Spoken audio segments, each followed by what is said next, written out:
Bien, y lo último que vamos a preguntar, ¿cierto? Es que en el caso que requiera administración de medio de contraste, si el paciente tiene antecedentes de patologías renales, cáncer renal, tratamientos por cáncer renal, nefrectomía, que es cuando se retira uno de los riñones, o si el paciente es monorreno. ¿Por qué esta información es relevante? Porque la función renal del paciente es un hito importante al momento de decidir si vamos a administrar medio de contraste o no de acuerdo a las condiciones del paciente. Para ello es relevante que este tipo de pacientes, junto con pacientes que sean igual o mayor a 60 años o que tengan algunas condiciones autoinmunes, ¿cierto? Como lupus y otras condiciones, mieloma múltiple, ¿cierto? Que pueden generar algún compromiso secundario, dado los tratamientos que presentan estos pacientes y que puedan exacerbar o efectos adversos o nefrotoxicidad asociada a la administración de medio de contraste. Para en estos casos siempre vamos a solicitar el estudio de creatinina, idealmente de los últimos 15 días. En otros centros habitualmente el valor de creatinina puede ser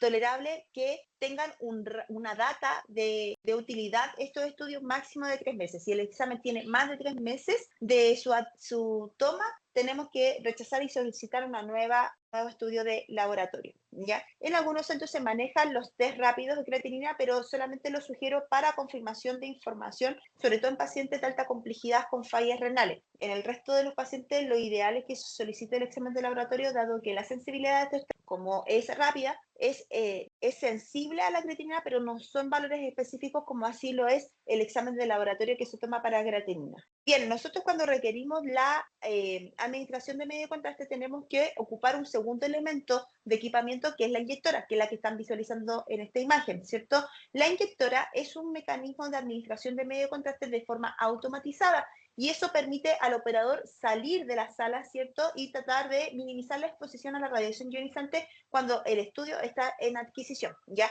Las inyectoras habitualmente tienen dos focos que son las medras, que son las que se visualizan en esta imagen y que en una de las imágenes vamos a ver que se carga la administración del medio de contraste y en la segunda medra habitualmente nosotros cargamos suero para empujar el medio de contraste. El medio de contraste siempre se va a ser cargado por estos receptores, ¿cierto? Que son una especie de aguja que lo que logra es succionar el medio de contraste una vez que el émbolo, ¿cierto? De la medra logre absorber todo el medio de contraste. Entonces, la gran mayoría de las máquinas tiene un sistema de retracción del émbolo para absorber el medio de contraste. Una vez que nosotros cargamos la totalidad del medio de contraste, vamos a conectarnos con un alargador de conector venoso, como el que están mostrando en las imágenes, para poder conectarnos posteriormente con el paciente, ya que la inyectora se va a encontrar un poco distante respecto a la zona donde se va a adquirir el examen. Bien, en este caso, como la operadora no va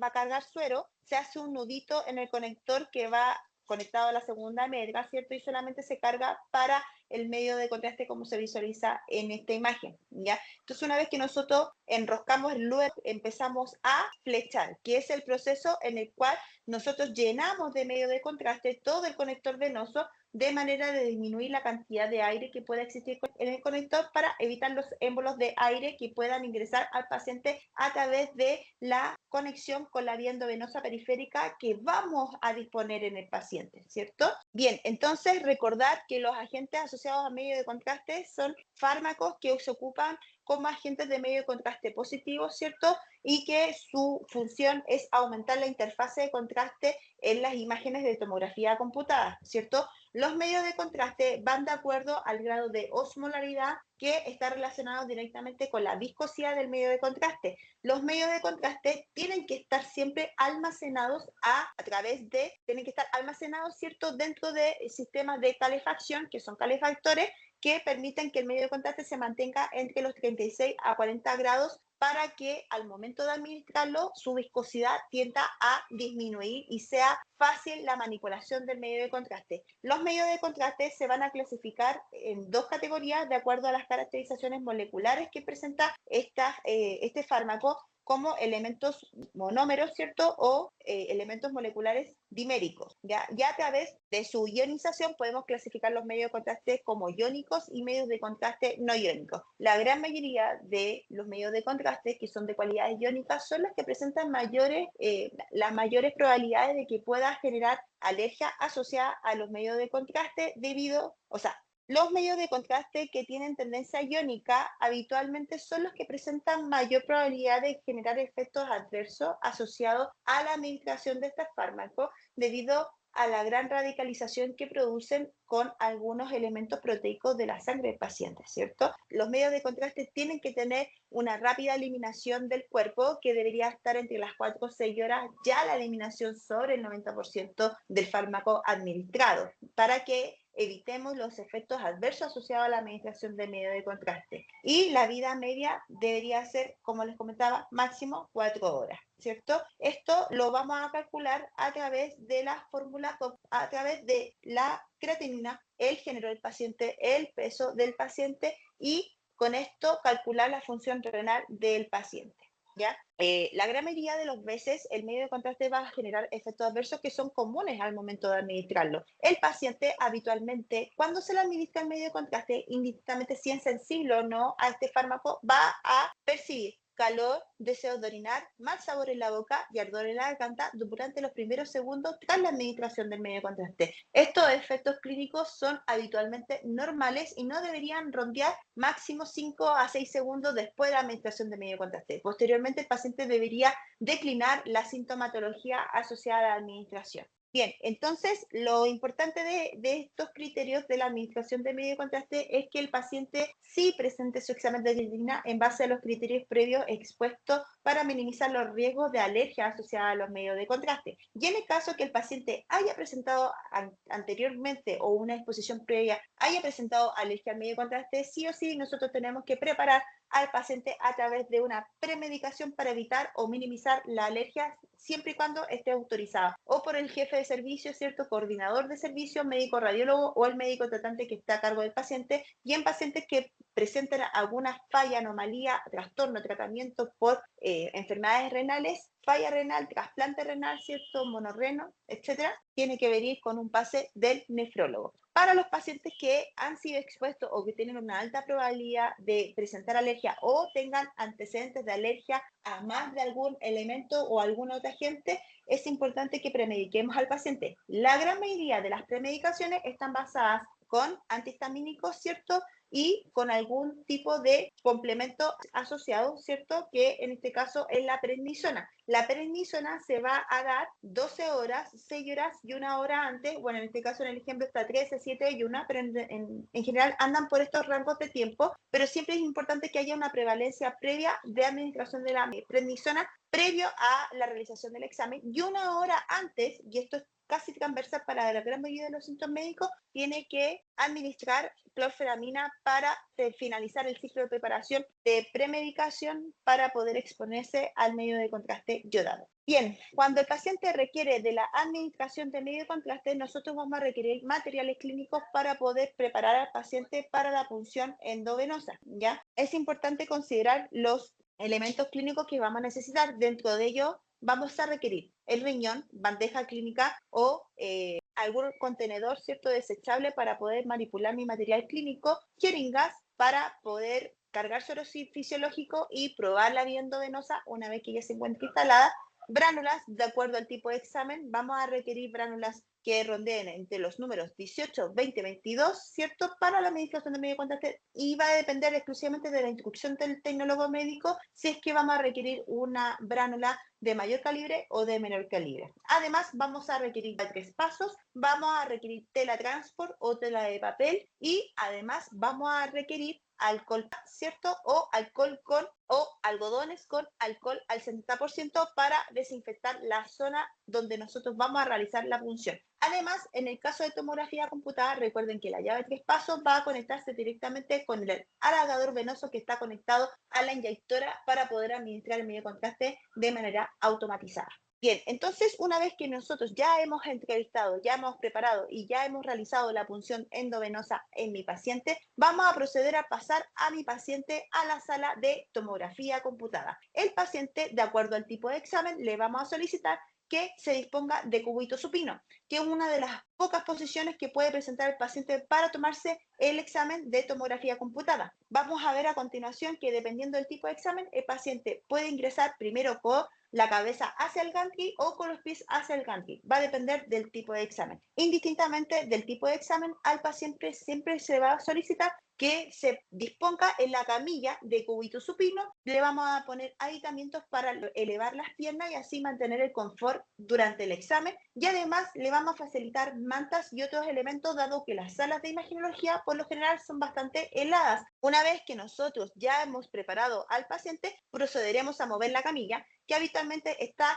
controlada por los botones que se encuentran en los laterales del gantry del equipamiento. Además, en las bases de las camillas también hay pedales para subir y bajar la camilla y posicionar al paciente. Una vez que nosotros ya hemos preparado y posicionado al paciente, procedemos a la conexión del conector de alargador venoso que va a conectar la inyectora con el paciente para poder administrar el medio de contraste de forma automatizada y que lo puede controlar el tecnólogo médico en el comando al momento de iniciar la exploración del estudio. Bien, entonces una vez que ya hemos revisado el flujograma de atención básico del paciente, en donde ustedes van a tomar acción colaborativa y participativa directamente en el procedimiento de estudio, vamos a clasificar los estudios que nosotros habitualmente hacemos en tomografía computada. Las tomografías computadas se van a dividir de acuerdo al segmento que nosotros vamos a estudiar. Podemos empezar a dividir el estudio de acuerdo si vamos a ocupar segmentos que requieran estudios neurológicos, ¿cierto? Cráneo, cavidades perinasales u otros elementos de segmento cervical a superior,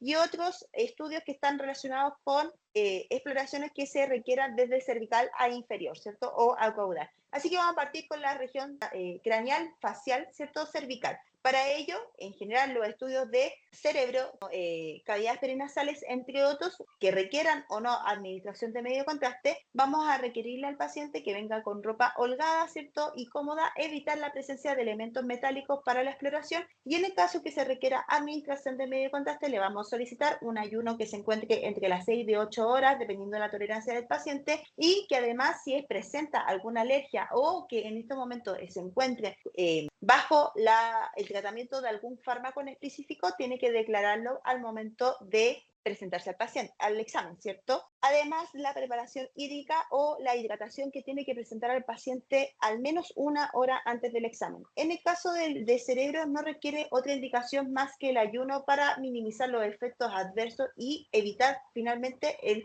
efecto de vómito que pueda presentarse, sobre todo con la administración de medio contraste. Para los estudios de tomografía computada, como se visualiza en esta imagen, la operadora está mostrando el cabezal que habitualmente se dispone como accesorio complementario para tomar este estudio. Estos elementos habitualmente tienen un sistema de encaje, ¿cierto?, para posicionarlos y poder acomodar a la paciente. En este caso, la operadora le va a solicitar a la paciente que se disponga de cúbito supino, alojando la región cervical y craneana sobre la base accesoria que presentó la operadora. Habitualmente, estos accesorios de extensión de la camilla no son de consideración metálica. Estos solamente están hechos con materiales que pueden atravesar la radiación ionizante para que no se exprese en nuestra imagen. Estos elementos accesorios son parte del equipamiento y siempre se van a encontrar en la sala de tomografía computada. Entonces, para el estudio de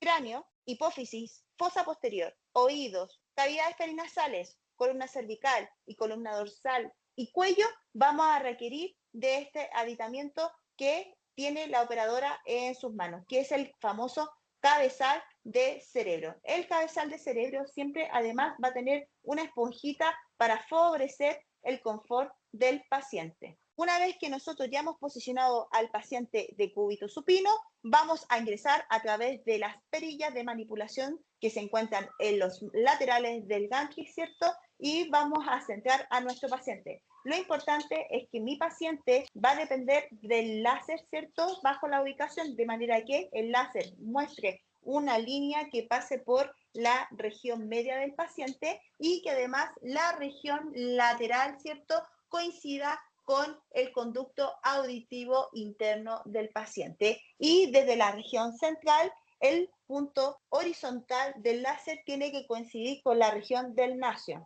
Hay otros tecnólogos médicos que les gusta que el centraje quede en la región mentoniana, ¿cierto? Y otros tecnólogos médicos que les gusta que el examen quede en la región apical craneana.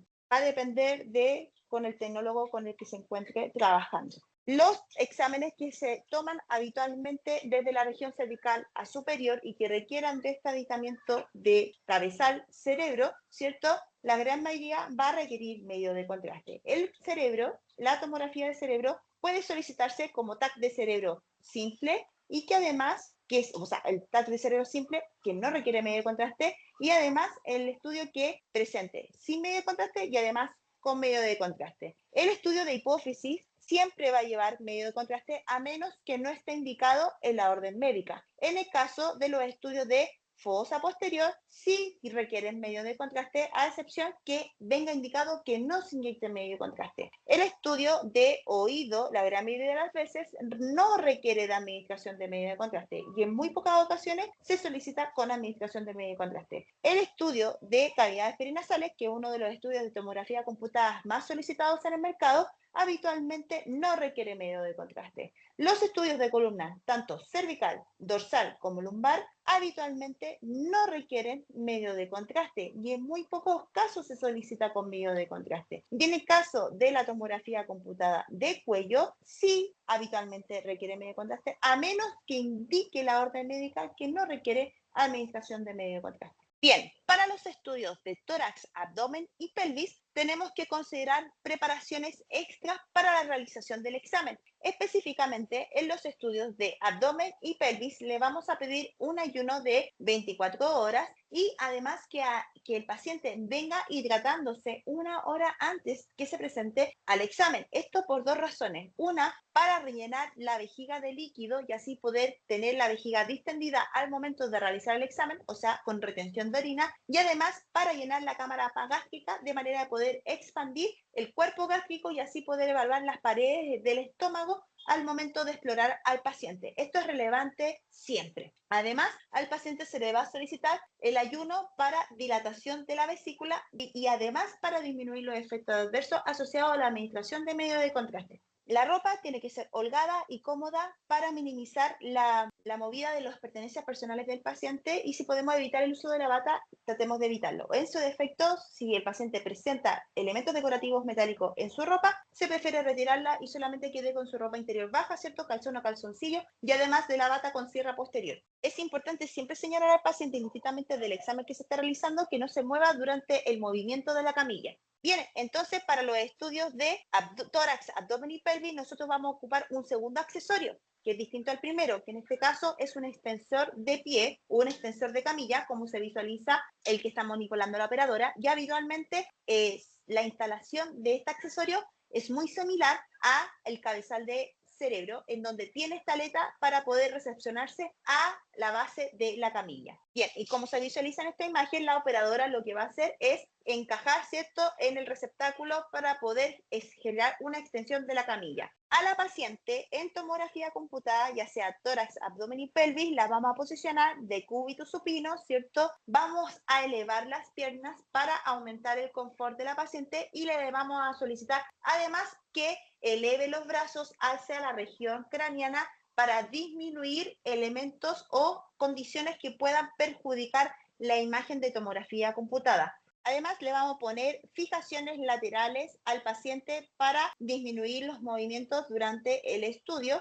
y además, como se visualiza, le vamos a poner un accesorio de almohadilla para elevar las piernas y así aumentar el confort del paciente. Una vez que nosotros ya tenemos a nuestro paciente posicionado, ¿cierto? Procederemos a la punción endovenosa. Esta puede hacerse una vez posicionado al paciente o antes de ingresar a la sala de tomografía computada. Bien, una vez que nosotros ya tenemos posicionado, vamos a centrar a mi paciente.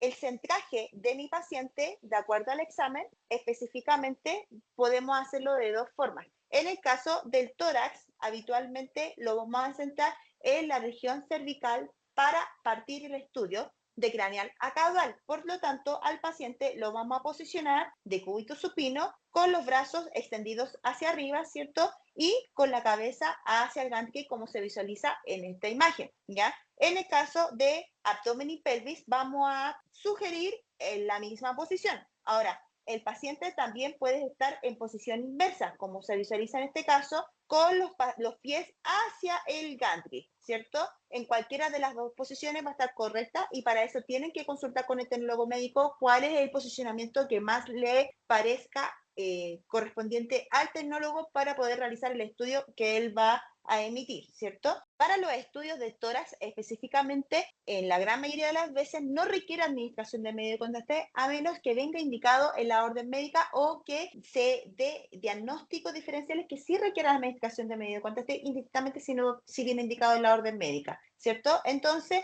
los tórax pueden solicitar sin medio de contraste y además se pueden solicitar sin y con medio de contraste. También en los estudios de abdomen y pelvis, la gran mayoría de las veces se requiere administración de medio de contraste y en muy pocos casos son solicitados sin medio de contraste. Hay un estudio de abdomen que se llama Pielotac, ¿cierto? O, lo voy a anotar acá, Pielotc, ¿cierto? O pielografía por tomografía computada, que este es sin administración de medio de contraste y habitualmente se le solicita al paciente hidratación aumentada, ¿cierto? De habitualmente 2 litros de agua, 1 a 2 horas antes de presentarse al examen para poder generar retención de líquido y así evaluar la vía urinaria. En estos estudios, tanto de tórax, abdomen, pelvis, que requieran administración de medio de contraste, se sugiere que la válvula que ustedes debieran emplear para la instalación de la vía venosa periférica sea 18 o 20, o sea, de color verde o de color rosada. Durante la exploración, al momento de indicarles instrucciones al paciente, tanto en tórax, abdomen y pelvis, le vamos a solicitar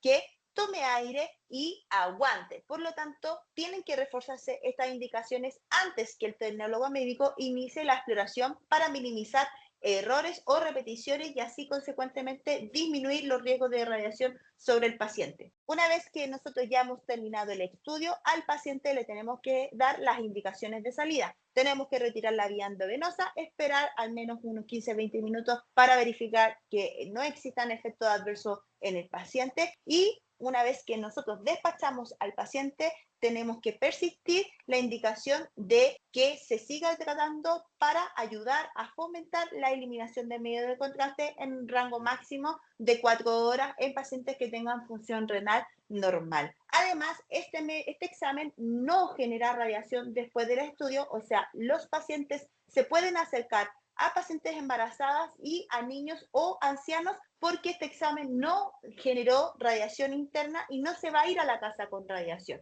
Además, el paciente puede consumir alimentos de forma habitual una vez que haya finalizado el estudio, tanto en los estudios de cerebro como de tórax, abdomen y pelvis. En el caso de los estudios musculoesqueléticos, sea hombro, codo, húmero, antebrazo o regiones articulares superiores e inferiores, y que no requieran administración de medio de contraste o que sean solamente de estudio óseo o para fines traumáticos, ciertos accidentes, entre otros diagnósticos, estos estudios no requieren administración de medio de contraste a menos que sea indicado en la orden médica, ¿cierto? Y dependiendo si es superior o inferior, tienen que recibir la instrucción del médico, del tecnólogo médico, para confirmar si la disposición de posicionamiento del paciente va a ser de cúbito supino con cráneo al gantry